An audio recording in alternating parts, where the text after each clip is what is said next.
Praise the lord, praise the lord. చిన్న వాక్యం ధ్యానం చేసుకుందాం. మత్తయి సువార్త 19వ అధ్యాయం 13వ వచనం నుంచి 15వ వచనం వరకు. ఆ సమయమున కొందరు తమ బిడ్డలపై చేతులు చాచి ప్రార్థింపమని యేసు యొద్దకు తీసుకుని రాగా శిష్యులు వారిని ఆటంకపరచరి. చిన్న బిడ్డలను నా యొద్దకు రానిండు, వారలను ఆటంకపరపకుడు, ఏలైనా అట్టి వారిదే పరలోక రాజ్యము అని పలికి వారి మీద చేతులుంచి యేసు అచ్చట నుండి వెడలిపోయెను. ఎంత బాగా చెప్పాడు దేవుడు. చిన్న బిడ్డలను నా యొద్దకు రానిండు, పరలోక రాజ్యము వారిదే.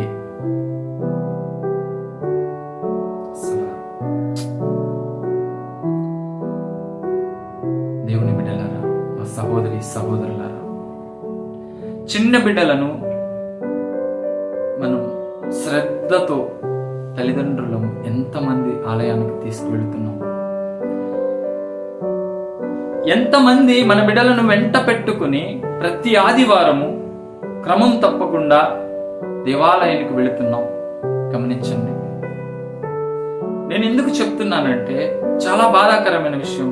చిన్న వయసులో ఉన్న బిడ్డలు తాగుడుకు బానిస అవుతున్నారు, వ్యసనాలకు బానిసలైపోతున్నారు. సహోదరి సహోదరులారా, ఒక్కసారి ఆలోచించండి. మనం ఏ పని చేస్తే మన బిడ్డలు అదే పని చేస్తారు.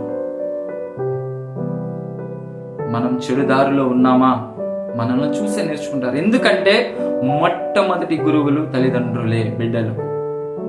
కాబట్టి ముందు వారు చూచుచుండగా మనం మోకరించి ప్రార్థిద్దాం. ప్రతిరోజు నీ బిడ్డలు ఆడుకుంటున్నప్పుడు లేదా చదువుకుంటున్నప్పుడు మీరు వారి ముందు, దేవుని ముందు మోకరించండి, ప్రార్థించండి.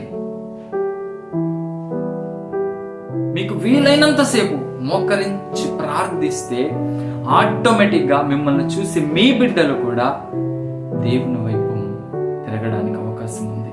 చెడు త్రోవలో వారి వయస్సు వచ్చిన తర్వాత వెళ్లకుండా మంచి మార్గంలో నడవడానికి వారికి చిన్న వయసు నుంచి ఉన్న ప్రార్థన ఎంతో సహాయపడుతుంది. కాబట్టి తల్లిదండ్రులారా, ఒక్కసారి జ్ఞాపకపరచుకోండి.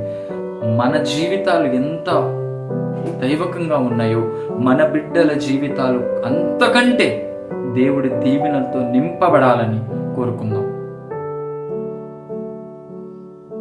చిన్న వయసు నుంచే ఆ బిడ్డలకు మంచి దైవ భక్తిని నేర్పుదాం. దేవుడిపై ఆధారపడి జీవించే వారిలాగా వారిని తీర్చిదిద్దుదాం. ప్రియమైనటువంటి నా సహోదరి సహోదరులారా, ఒక్కసారి నా మాటలు ఆలోచించండి. ఆడబిడ్డైనా మగబిడ్డైనా దేవుని భయభక్తులు ఉంటే, మంచి మార్గంలో ఉంటే వారి జీవితాలు నిండు నూరేళ్లు ఆనందంగా ఉంటాయి. ఒకసారి జ్ఞాపకపరచుకోండి. మీరు ఒకసారి ఆలోచించండి. మన బిడ్డలు ఎలా ఉన్నారు, మన కుమారి కుమార్తెలు ఎలా ఉన్నారు, ఎలా జీవిస్తున్నారు, వాళ్ళ నడవడిక ఏంటి గమనించండి. ఒక్కసారి జ్ఞాపకపరచుకోండి. చిన్న బిడ్డలది పరలోక రాజ్యం అన్నాడు దేవుడు. ఆ చిన్న బిడ్డ వయస్సు నుంచే మనం వారిని దేవునికి ఇష్టమైన వారిలా నడిపిద్దాం. ఎందుకంటే మనల్ని చూసే కదా మన బిడ్డలు నేర్చుకునేది, మనల్ని చూసే కదా మన బిడ్డలు మాట్లాడేది. మనం తప్పుగా మాట్లాడుతున్నామా, మన పిల్లలు కూడా అలాగే మాట్లాడతారు. మనం తప్పు పనులు చేస్తున్నామా, మన బిడ్డలు కూడా అవే పనులు చేస్తారు. ఒకసారి ఆలోచించండి. నా దేవుని బిడ్డలారా, దయచేసి వారు మనతో ఉన్నంతసేపు మనం దేవుడి గురించే మాట్లాడాలి, దేవుడి మాటలే మాట్లాడాలి. మనం ఏది మాట్లాడితే అదే మాట్లాడతారు, మనం ఏది చేస్తే అదే మన పిల్లలు చేస్తారు. కాబట్టి ప్రియమైనటువంటి నా సహోదరి సహోదరులారా,